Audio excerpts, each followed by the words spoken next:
Yes, GM, as we say in the Web3 space. Yes, thank you for having me here. Especially thank you to Anna.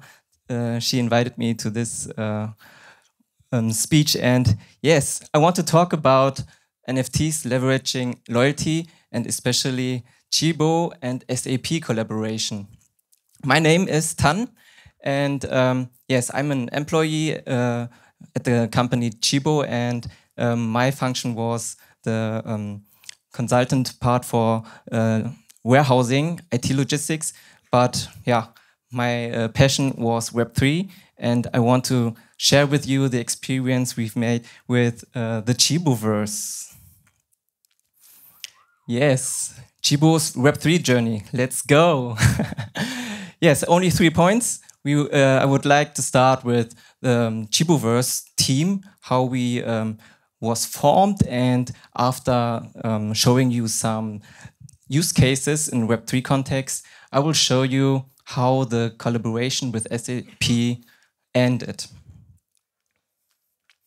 Yes, it all started with a normal lunch. It's a tradition at Tchibo that the IT director invites the new employees, and he asked me how I spent my free time. And yeah, I told him something about CryptoPunks, Bored Apes, OpenSea, Discord, royalties, and he asked, what is NFT? What is Metaverse? What is Web3 at all? And yeah, I think he thought, what are you talking about? I don't understand anything. And yeah, that's why it's a good idea to have an meet up in a form as a kick-off meeting, and we found 5 person who are really interested in Web3. And yeah, as you can see, we are from IT and from marketing, and yeah, we had the mission to find the answers to these questions. How can Tchibo get in touch with Web3? And the special challenge was the critical statement: launching an NFT project is too expensive, it's too complicated, and too time intensive. So yeah, how can we start with 0 budget? So yeah, the excited story is, will the Tchiboverse team consistent of new employees, trainees, and students will launch the NFT collection. Before I start, I want to give a short explanation for Web3.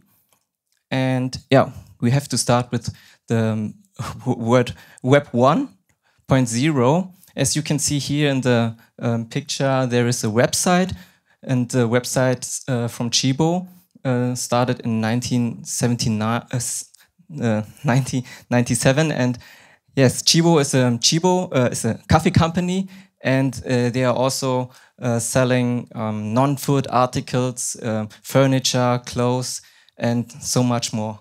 And Web 1 means you only read information, and with Web 2, you can write as well. That means you post your content on social media, you can give a feedback to products, as you can see here in the Tchibo app. And the Web 3 means ownership. This is on priority number 1. That means you are the owner of digital assets. And as you can see here, Discord and X is added too, but at the moment Tchibo is not involved in these social media accounts. And now let's come to the ideation part. Our mission was to find some use cases, especially for Tchibo, and we only started with a really simple part. It's the internal Web3 education for 3 events. Our Digital Future Day and the Tech Talk at the final. And in the end of each internal training, we spent POAPs. If you know what POAPs is, you know that it's really easy to claim a POAP. POAP stands for Proof of Attendance Protocol. That means that is a certificate of attendance on the Gnosis blockchain. And yeah, it's really easy to claim because you only need your email address or a wallet ID. If you already have a wallet ID, you can claim it with your wallet ID too. And the second part of our use case was play in the spatial I/O area. We've created a metaverse. You can see here on the video how we made the first approaches. Here you can see the shelf of Tchibo, and now we go to the blue t-shirt. It's the original one of Tchibo's collection. And with the controllers, you can grab it, you can take your coffee, you can turn around and read the products. And furthermore, you can switch to another portal. And now you are on the coffee farm, and maybe in the future you can talk to coffee farmers in real time and enjoy your coffee. And to make it more immersive, I bought an Meta Quest 2, and that's why it was really immersive for the IT director to experience it, because he have never seen this before, and it was really successful because he told his boss about this project, and in the end, after 10 months, we had a presentation in front of the chairman of the board. And yes, this is the last use case we found, the Tchibo web card. Don't know whether you know the Tchibo card. The Tchibo card is the loyalty card of Tchibo, where you can collect Treuebohnen, and it's like payback. And yes, here you can get an insight how the Tchibo card works. You can see there is a unique design on the loyalty card, and there is an NFC function. Now I will show you how the card works. Yes, on it you only hold your card to the smartphone, and then you can see an augmented reality armchair with reviews, and you can read it, you can experience it in your own room, and if you click on it, you can switch to the online shop and you can buy it instantly and put it into your shopping cart. And yes, our idea was, for example, if you buy this furniture, you will get a digital collectible too, because it's a proof that you get the original one and not a fake product. And this card was really important for this convention in Berlin 2022. A colleague of us went with this card. I have the card here, for example. It looks like this, and maybe later you can try it if you want. And he came to an SAP's person, and he said, "Hey, GM, I want to introduce you the new Tchibo card." And they were really fascinated about the functions, the ideas behind this card with loyalty aspects. And that's why we had a meet and greet with people from California, because we got to know that they are already have experiments with Web3, and yes, they wanted to collab with us. And the aim was to create an internal NFT collection for the Tech Talk event. And yes, we had different task. Our task at Tchibo was to generate the art, and SAP was responsible for the NFT management launchpad. So now I want to show you how we generated the artwork. We used Hashlip's art engine. Maybe some of you know what it is. If not, I can give a short explanation. It's an open source program for generating pictures based on layers, and the layers looks like this. The layers are, for example, the background, the bag, the cup, or the text too, and there are different elements. The result of the elements is only a picture, and it consists of the 4 elements, and there are different variants you can create. And let's get a short deep dive into the art engine.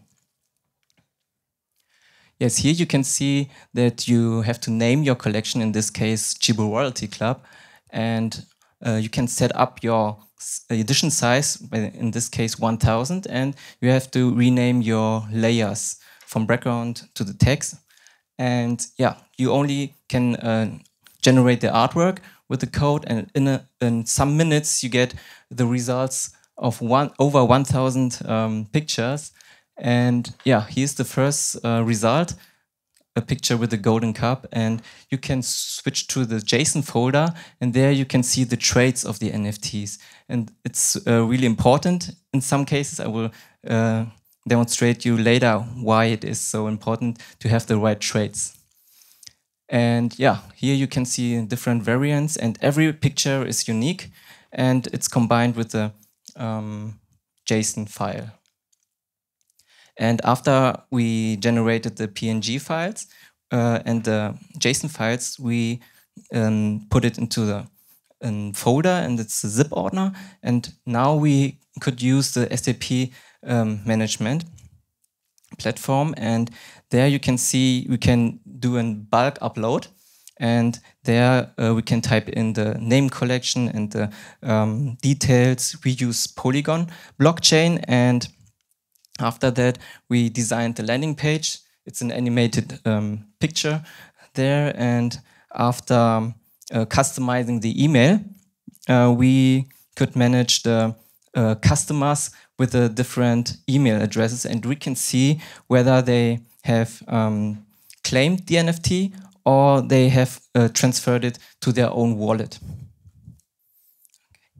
Yes, here let's get a deep dive into the smart contract. Maybe you know OpenSea.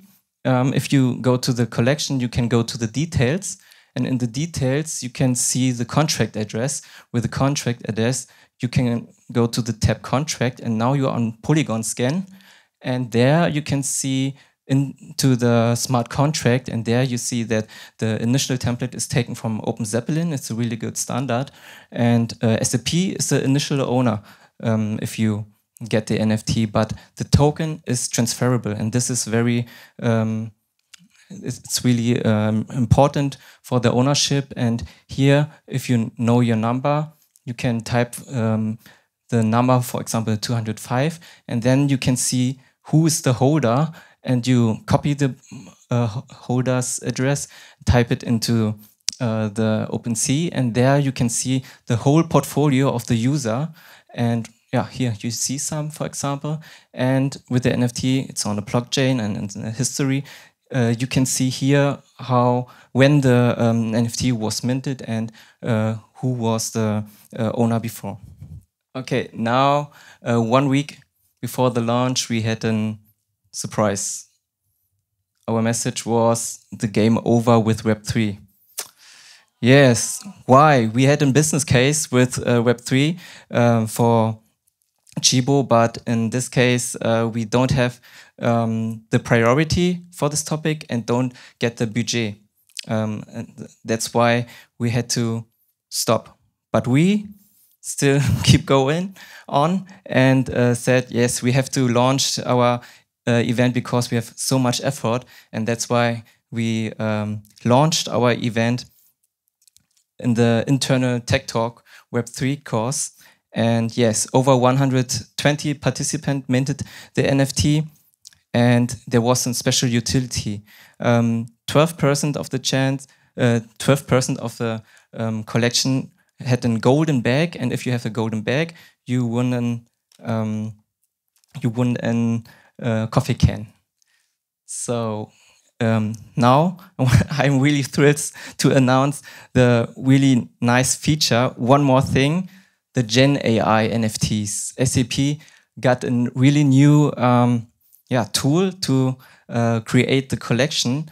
We don't need 1 hour anymore. We only need 1 hour to design the collection with prompts. And yeah, in the end of the keynote, you can claim your own NFT.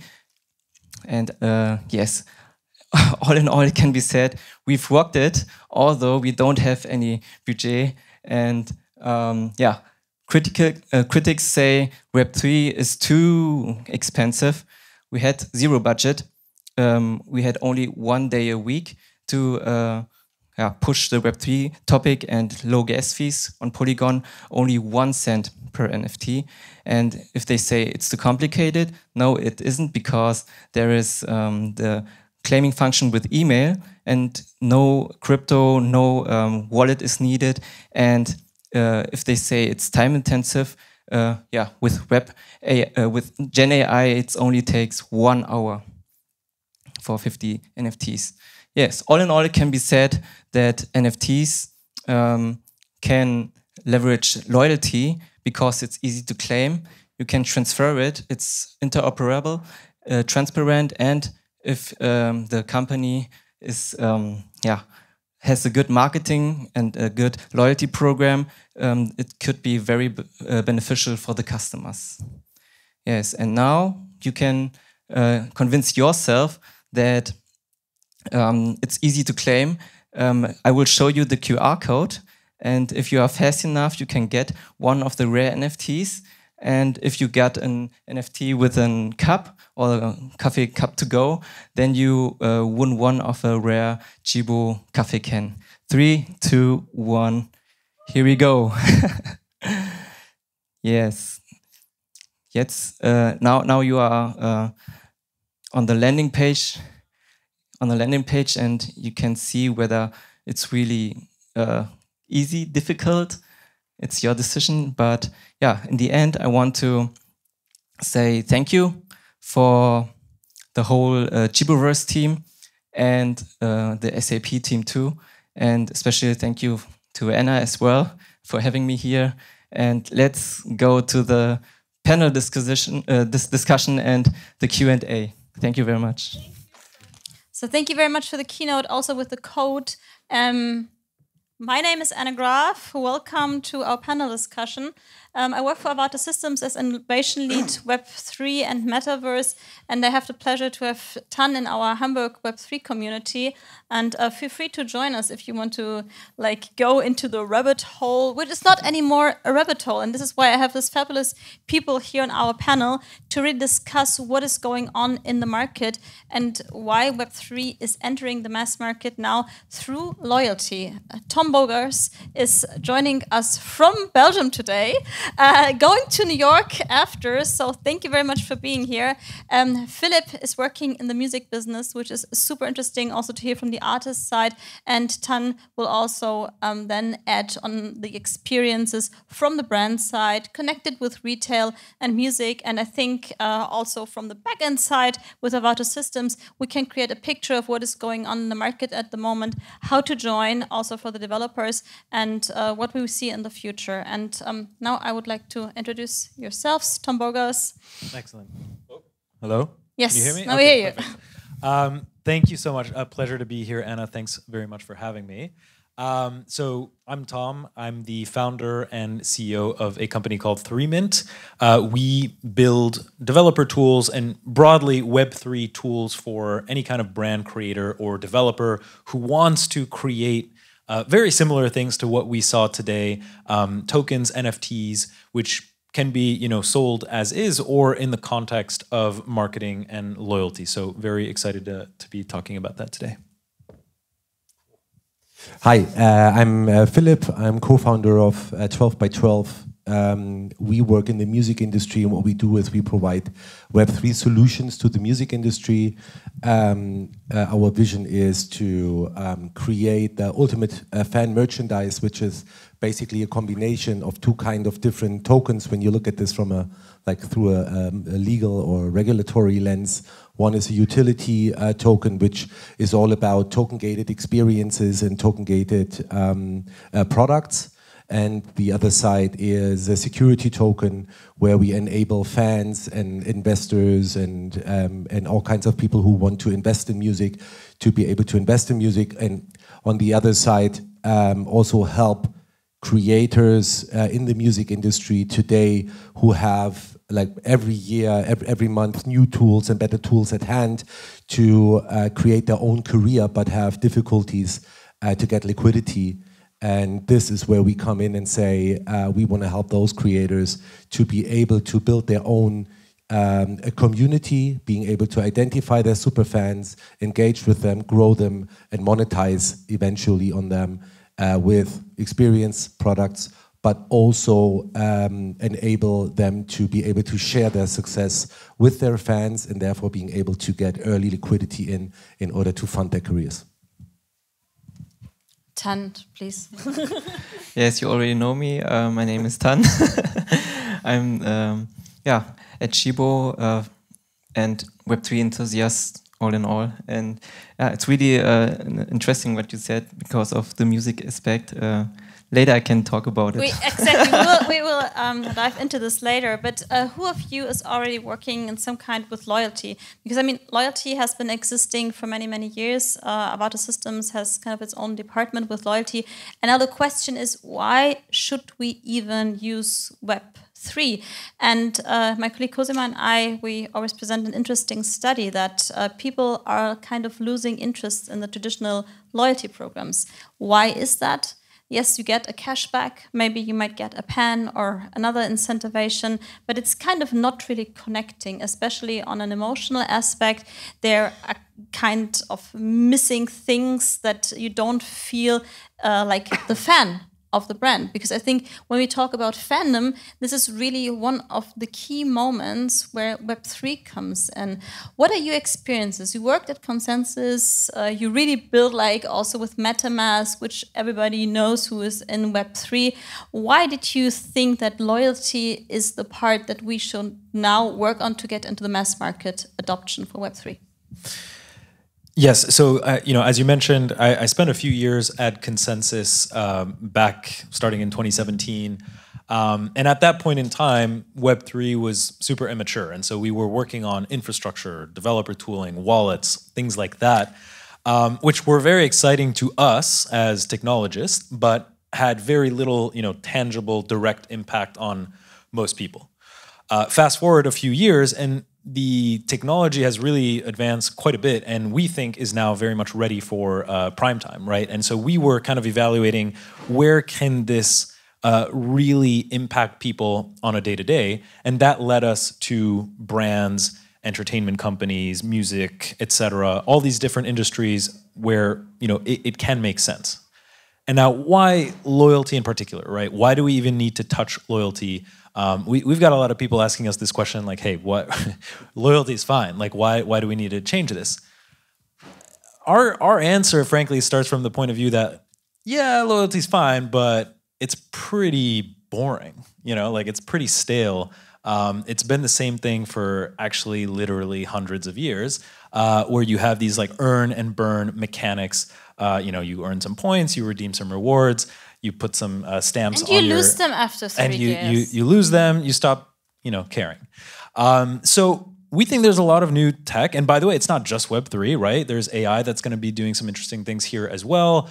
You have all this talk of the metaverse. Really, I think the way that Apple is going at it with the spatial computing is very interesting. But what we think is really compelling with Web3 starts with this idea of ownership and interoperability, which are really two sides of the same coin when you think about Web3, right? because of the way that Web3 is built, right, decentralized kind of by nature, you have this idea of ownership where you as the user, not the brand or some other intermediary that's getting in, you as the user actually own the rewards or the benefits and the data that you're basically providing in this exchange, right? The other side of that is interoperability, and I'll wrap it up here. But essentially, because of how this is built, you're enabling many other participants in this loyalty equation, right? So other people can start building on top of what a brand is providing. What you earn in one context or with one brand can be used by other brands or retailers or musicians to provide their own benefits, right? And so you start really creating this network of loyalty, which can become much more interesting, for me as a user. And touching this part of ownership, I think this is something where, especially with music and the real fandom already exists in the community, we reach a whole new part. And I think this is also what Tan wanted to discuss today, because there was this nice drop with Justin Bieber. How do you feel like your customers are experiencing this new level of Web3? Are you even talking about Web3, or is it more like, yeah, you can now do this and that? For everyone who's in the Web3 world has realized that the hype cycle, how do you call it, the Valley of Tears, right? But at the same time, we've been, since 1.5 years now, we've been working with basically all the major labels and big publishers together. And we can see behind the curtain that everybody is preparing for Web3 to come back, because everybody is looking to bring fan and artists back together. Because what you have right now is there's a Chinese wall. Whether you look to the legacy platforms on social media, or you look to the big DSPs like Spotify and Apple Music, there's always a barrier, because you don't really get the data. For example, Spotify, you get a zip code. You don't really know who's listening to your music. You just know where they are. And I think that is a big chance for the creators of the music industry to utilize Web3, because there's also, besides ownership, which is a huge important topic, because you have to realize there's a whole generation growing up that never owned music, because the only thing that they do is pay a monthly fee, in order to be allowed to listen to something. It's and like, we used to like have radio. CDs. It's like paying we used to have radio. CDs, right? Exactly. This is like, I think that my kids have never experienced that really, like a cassette or a CD that you could really also sell after that. And it's something that people still value in gaming. I know a lot of people who don't want to stream because they buy the games. Exactly. And for the first time, it is really like you have the option to resell things and own them. Because if I now buy on Amazon a movie, well, it still kind of belongs to Amazon. I cannot resell it. It's just like you buy it because then you have it earlier. This is what I buy. I buy just the early access, but I don't buy the movie. And I think this is something that makes it very, very easy and explainable why Web3 brings a whole new level that's kind of retro. Because, we used to own things and we could sell them again. And this also, for when we talk about loyalty, this is why all the brands are now going in there. Who has heard from Lufthansa with Uptrip, the app, where you can now get your rewards? Okay, yeah, girls, I know that. But it's very interesting to look that really, like you said, the big brands are building behind the scenes, and it's just coming through apps, through this simple process of just entering your email. The wallet is set up in the background. You kind of do not even realize it. It's a very smooth process. And I think this part of creating an app to bridge Web 2 and Web 3 is for me one of the key parts of really facilitating what is going on. What were your experiences with that, Tan, when you built the whole process? Because I mean, you invested really also a lot. I know that from your private side. What was for you the moment when you started with the WTF thing? What was the when was the moment when he said like, yeah, that could be cool. Let's build on this. Yes, I made the experience that the Web3 community is different.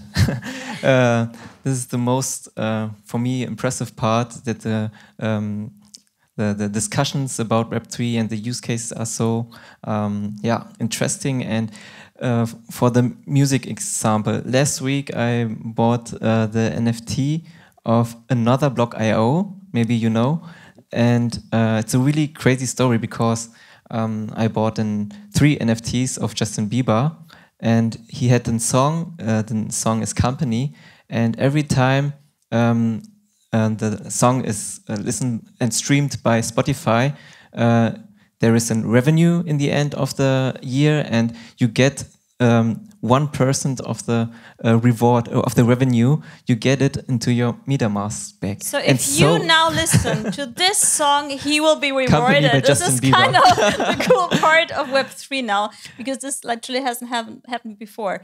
Besides all these amazing good parts, I warned you, what about GDPR? Because in the end, most companies are doing this whole loyalty stuff not only to make their customers happier, but of course to get some insights into their data. And yeah, Web3 is adding another layer to this. How do you see this for the European market? What are the issues? How long does it take a company to really enter this space without being challenged by their legal teams?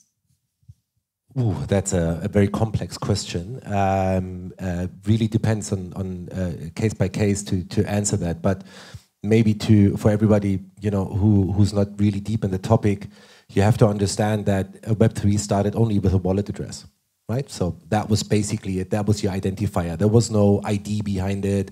There was no email address necessarily, you know. So there was no further information about the individual behind this wallet address, right? So there could be on OpenSea, for example, you could trade your own NFT from your one wallet address to another, you know, and push the price up and all that kind of stuff. And obviously that became a challenge, and also became a challenge for Web3, because there were a lot of people, you know, taking advantage of that, and were taking advantage of the new people coming into the space. I think what we see right now is that GDPR kicks in, you know, so you have to take care of all your KYC and KYCB topics to make sure that you're able to identify the people that you interact with on the one side. But I can say that basically all the solutions that we provide and all the solutions that other companies provide that we work with already have this in check. So this is basically not an issue anymore today, right? So you will find the right service provider if you make this a requirement for yourself. I think this is the one part, but this is only regarding utility, because when you talk about financial instruments, if this like an investment, you know, where you pay money to someone and you expect returns to come later on. The Justin Bieber case. The Justin Bieber thing on another block.io, for example, then obviously this becomes very more complex, and you have to make sure that you comply with all the regulatory requirements that you have. The good news is that in Europe, especially in Germany, we are actually in kind of a pole position globally when you look at this. And for everyone who wants to look at this, there's a great engagement running right now. It's a DLT pilot regime project, and you can see right now. I mean, we do it, for example, right? We already did an issuance this year with a security token for people who could invest in a GEMA author, you know, and invest in him and get refunds, you know, later on. Basically the same thing, just not Justin Bieber. And we're planning to do this the same this year again for 10 million, probably 100 million next year, in order to give this and provide liquidity for authors and GEMA rights holders. So it is possible to do today. My advice would be very careful in selecting the partners that you want to work with in order to get the right infos and the right input that you need to understand what the requirements really are. But if you check all the check marks, you can do it tomorrow in Germany. Cool. Zooming out of Germany, What are your experiences with that, Tom? Yeah, I was going to say my advice is get a lawyer. No, I'm kidding. No, I actually, well, yeah, you often do need some kind of legal counsel. But I think, what you said, it's a bit of a complex topic, and it's very case dependent, right? Like, totally depends what you're actually doing, whether you're selling something or giving it away, what you're selling, to who. So there's a lot of nuance there. I will say, first on the point of GDPR and like Europe in particular, on one hand, for example, companies like us and a lot of service providers, we're basically, GDPR compliant, and we just make sure that the kinds of data that we're collecting fit under, that kind of regime. The other thing I will say, and this is more of advice for anyone that's kind of like building with Web3, is just in general, be very cautious of what kinds of data you're putting on chain. Which, as a like general rule of thumb, is don't put personally identifiable information on chain, right? There are ways to separate this kind of stuff where you have kind of, some kind of identifiers that are on chain, but then a lot of the PII just should be off chain, right? Another example of this, we've had people who I think don't totally understand the concept of on chain, but they'll post pictures of themselves and things like that. I won't get into too many details there, but I would not recommend this because as a reminder, once it's on chain, it is there forever, right? There is no taking that off. Yes, it stays there on IPFS, for example, the collection. And as you can see in the demo video of the deep dive of smart contract, everything is stored there and forever, and you can check with your wallet ID how much money you have on MetaMask, for example, and this could be very dangerous what the GDPR compliance is issued. Although pictures on IPFS, at some point when you do not pay anymore, you might not see the pictures. So for your very specific case, you might be... if you're lucky.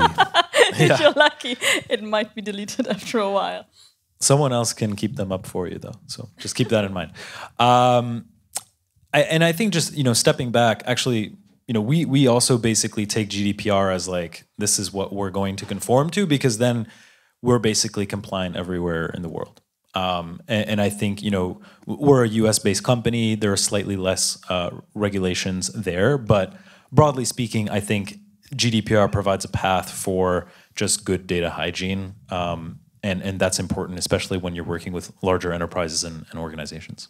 But being a US company, didn't you feel the pressure with the SEC and everything? Because I felt like Europe, at least, we have our regulations now a little bit clearer. How do you feel about that at the moment? Getting a little bit off topic, we will be back. It's just... No, it's a totally valid question. Actually, Europe, especially with the new Mika, I don't know how you pronounce it, framework, seems pretty ahead of the curve.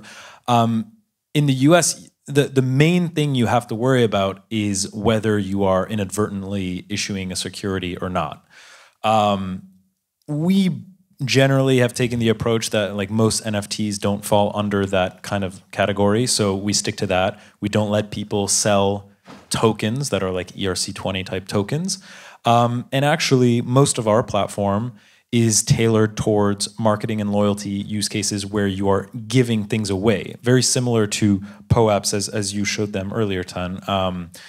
The idea being that these NFTs are really data structures, and they are records of some kind of activity that you take, online, offline, or some kind of ownership, right? And that's really the important part for us, is then anybody can go back to that and see what you've done in terms of activity and provide rewards and things like that based on that basis. I have a question. How important do you see token gating in that? Sorry for... Just maybe one addition to that. I think also one good rule of thumb is always, first, if you sell it, and second, if you advertise that the value is going to increase and that you can sell it later on, right? So then it becomes an investment quickly. So if you're far away from this, then you're far away from regulation. So if you get close to this, you should get legal advice. And this is, I think, why loyalty is one of these things where you can enter the Web3 space so easily, whether it's for fans, whether it's for retailers or brands, because it's exactly, you do not promise any investment. Actually, at the moment, you could prove that it doesn't work anyway with the curve going down in the bear market. But you don't even promise at the beginning. And like now dealing with this, how important do you see token gating as one of the key factors for Web3 when it comes to interoperability and having access to experiences that you didn't have before, and where you prove it with your wallet having this NFT in it? So I mean, the token gated. Why is it important? It's important, I think, when we look at the communities out there, they are looking for individualized, exclusive and limited content, you know? Because if I'm a fan of an artist, I don't want to be the 10th billion Taylor Swift fan, you know. I want to be the number 10 or the number 100, you know, and I want to have access to certain things that other fans don't have, you know. What we call digital flexing, you know. You want to be online also, you want to brag about it, you know. You want to, you know, this is how you identify yourself and position yourself in your community, right? So this is why it's so important to provide those kinds of experiences. Why token gated though, right? In token gated, this is where you always have to come back to the big, great USP of Web3 and blockchain, and this is ownership. Because I'm a fan now, but I own this token, and if I don't want to be Taylor Swift's 100th fan anymore, this is mine. This will never happen. Never happen anymore. But then I'm able to sell it, you know, and I'm not depending on this app or on this big platform or whatever, you know. It's really mine, and then I can, you know, give it just to somebody else or sell it or do whatever I want to do with that. And this is why I think the token gated is more about the ownership, and the token is about the ownership, and the gated is more about the exclusivity, right? So. And this is what you see. And why is it so interesting and so important for artists is when you look at it's called the pyramid of fandom, right? So you say that super fans are 1 to 2% of your fan community, but they make between 50 and 80% of your overall revenue, right? So you don't. I mean, to be really extreme, you could say, I don't care about the other 99%, right? If I take care of those 1% and really be able to grow those, engage with those, and monetize on them, I'm fine as an artist. Oh my God, I so want to dig deeper into this, but we have only a few minutes left. And talking about Gen AI and Web3, because I think this is one of the topics that is totally underestimated at the moment, IP rights. At the moment, we are kind of like in Napster times. We just steal pictures and content. And wow, this sounds like Rihanna. Well, probably the AI stole something from Rihanna. How do we handle this, and how can Web3 be a solution for also keeping the IP rights of a person? Yeah, we will finish. Last question. Okay. And then we open for one question from the audience. Yes, I think that Web3 could be a very important part for the IP rights, especially for artists, for musicians, and so on. Because if you, for example, you have a picture, you put it into the database, and you sell it to the provider, and every time someone use your arts of style, you can get rewarded because it's linked to the blockchain, and this is the thing where Web3 has its role, and that's why I think Gen AI combined with Web3 is the future. Super cool. Last question, one sentence.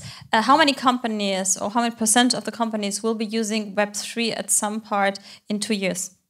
You start, everybody. Like just a prediction. Okay, we can come back to this. It's your all companies in the world, or Fortune 500, or whatever you say. Okay. You can go for Fortune 100. I think this is already over 50%. 5 years?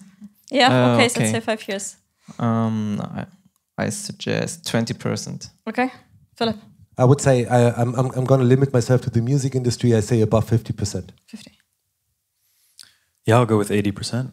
Wow. Okay. So I should say 100 now. But the thing is, never to forget, we still need the Web 2 part, and I have realized, like the CRM at the back end to really collect your data, to get the compliance part and everything. This is why also we at Avata Systems like to work together with the startups, and this is, I think, how we can really grow the space together. So Tom and I, we already have like done this POC with the loyalty app, and this is, I think, like we also have music at Bertelsmann with BMG, and I think this is how the space is really growing together, the bad corporates and the good startups, and however you see it. And I would say corporates are the ones who are having the infrastructure and bringing this really to the mass market adoption. So thank you very much for sharing your knowledge.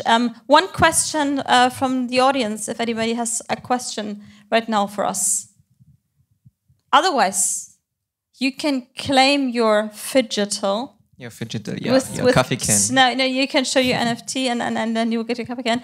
And thank you very much. It was a pleasure to have you today, and I hope we will continue our talks at some point. I think we already next week. Yes. So, and if you're in Hamburg, feel free to contact us on LinkedIn. We're all on LinkedIn, Twitter, so you will find us there. The links are not here, but you find our names, and we are happy to answer any questions also on DMs. Thank you very much for being here with us. Thank you, guys. And enjoy the rest of the evening. Cheers. Bye. Hast du noch ein Foto von uns?